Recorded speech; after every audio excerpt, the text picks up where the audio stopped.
Hello my dear मित्रों, मैं dear दीदी आ गई और एक बार फिर से एक नया वीडियो लेकर जो होने वाला है हमारे चैप्टर नंबर 14 का पार्ट नंबर 14 और इसके बाद एक पार्ट 15 होगा। उसके बाद हमारा चैप्टर हो जाएगा समाप्त। फिर मैं आपको एक्सरसाइज का सॉल्यूशन दे दूँगी, ठीक है। तो आज के टॉपिक में हम लोग देखने वाले हैं इंडस्ट्रियल डिज़ास्टर और एटॉमिक एक्सप्लोजन। तो चलिए जल्दी से शुरू करते हैं। सबसे पहले है इंडस्ट्रियल डिज़ास्टर। तो अगर हमें ऐसा कोई पूछे कि भाई इंडस्ट्रियल डिज़ास्टर मतलब क्या, मान लो कि कोई इंडस्ट्री है। अब कैसी इंडस्ट्री है? केमिकल की इंडस्ट्री है। तो अभी वहाँ पे कुछ केमिकल लीकेज के कारण वो जो पूरा गैस है वो पूरे सिटी में फैल गया और वो गैस कैसा था? पॉइजनस गैस था। तो इसको उसके कारण क्या होगा कि काफ़ी सारे लोगों को जो है हेल्थ पे बहुत गंदा इफ़ेक्ट पड़ेगा। क्या पता छोटे बच्चे या ओल्ड एज के पीपल मर भी जाए, तो ये सब हो सकता है। या तो कोई फटाके की फैक्ट्री हो, वहाँ पे कुछ माचिस वगैरह जलने के कारण फिर पूरा बड़ा सा ब्लास्ट हो जाएगा।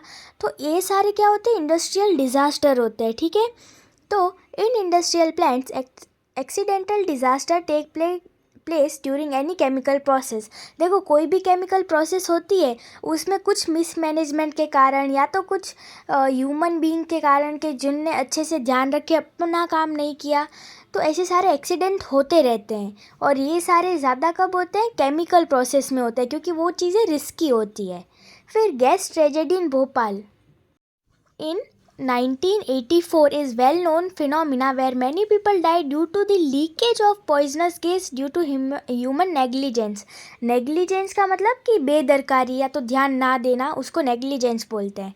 तो भोपाल जो है वहाँ पे क्या हुआ था कि 1984 में एक इंडस्ट्री थी, वहाँ से क्या हुआ कि कुछ मिसमैनेजमेंट के कारण बहुत सारा पॉइजनस गैस जो है वो लीक हो गया और वो पूरे एरिया में फैल गया और उसके कारण काफ़ी लोगों की डेथ हो गई।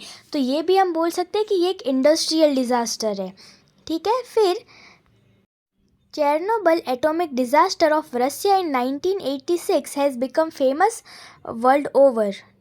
रसिया में चेरनोबिल में भी एक एटॉमिक डिज़ास्टर हुआ था। कब हुआ था? 1986 में, भोपाल वाले इंसिडेंट के 2 साल बाद, और वो भी वर्ल्ड में बहुत ज़्यादा फेमस हुआ है। देखो, इस इंसिडेंट के बारे में आपकी बुक में कुछ ज़्यादा दिया नहीं है, बट देखो इसमें बेसिकली क्या हुआ था कि वहाँ पे एक न्यूक्लियर पावर पॉइंट था।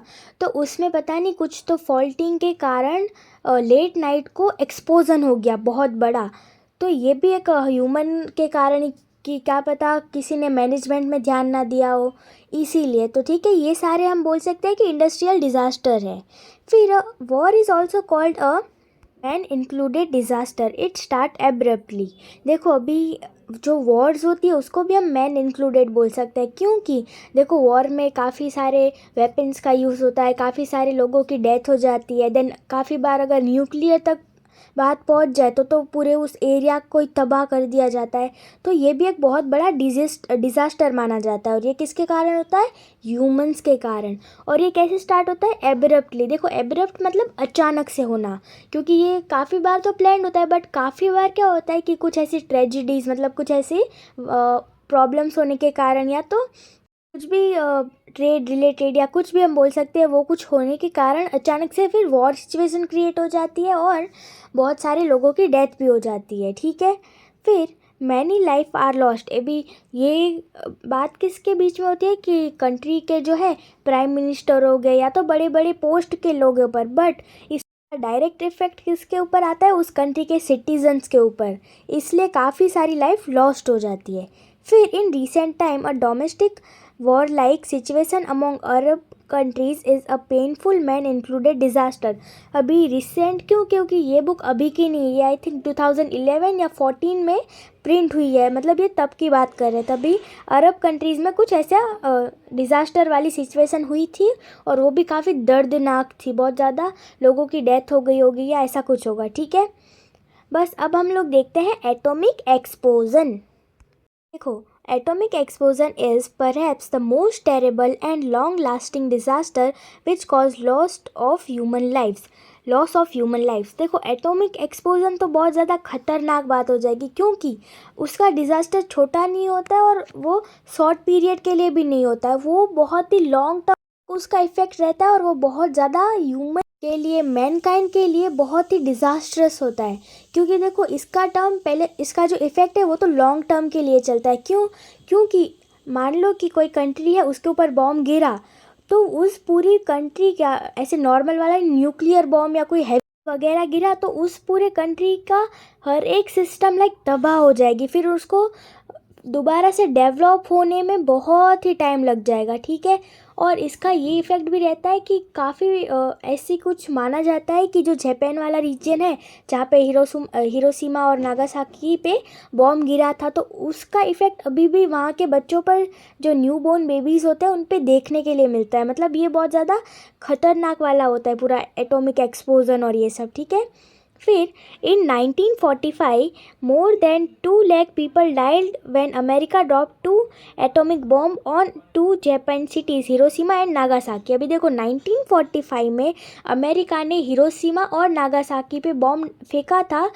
कितने फेंके थे? 2। उसमें बेचारे 2 लाख लोगों की डेथ हो गई थी। 2 लाख ऐसे लोग जिनका उसमें कोई हाथ नहीं था, कोई कसूर नहीं था, बट इसके कारण इतने सारे लोगों की डेथ हो गई थी, ठीक है। फिर it is in the hands of man to be safe from the man included atomic, biological and chemical disasters. अभी देखो ऐसा तो नहीं है कि ये चीज़ें नेचुरल है, कैसे भी हो जाती है, हम इसमें कुछ कर नहीं सकते। ये करते ही काफ़ी सारे ह्यूमंस हैं, तो हम इसको कंट्रोल कर सकते हैं, इसको ख़त्म कर सकते हैं। मतलब देखो इसमें बोल रहे हैं कि ये हमारे ही हाथों में है कि हम कोई भी बायोलॉजिकल डिज़ास्टर, केमिकल डिज़ास्टर या एटॉमिक डिज़ास्टर ना करें, ठीक है। बस इसी के साथ आज का हमारा वीडियो होता है कंप्लीट। और मेरे को आपको एक बात बतानी है कि अलाना, आप बैकलॉग्स बिल्कुल भी मत बनने देना। अभी तक हमारे जितने चैप्टर हुए, और अगर आपकी स्कूल में भी चल गए, तो आपको वो सारे लिख देने। और ऐसा नहीं कि सिर्फ जियोग्राफी में, बाकी सारे आपके सब्जेक्ट हो, साइकोलॉजी, सोशियोलॉजी, इंग्लिश, तो सबका लिखते रहना है, समझते रहना है, ठीक है। और ऐसा नहीं है कि यार 11th तो बहुत फ्री हो जाना, मज़े करना, बट प्लीज़ ध्यान रखना, क्योंकि ये वाली सिचुएशन ऐसी होती है कि 10th में जो एकदम टॉपर था, वो बेचारा इस टाइम पे बहुत गिर जाता है। इसलिए अपना ध्यान रखना, मज़े भी करना, ठीक है।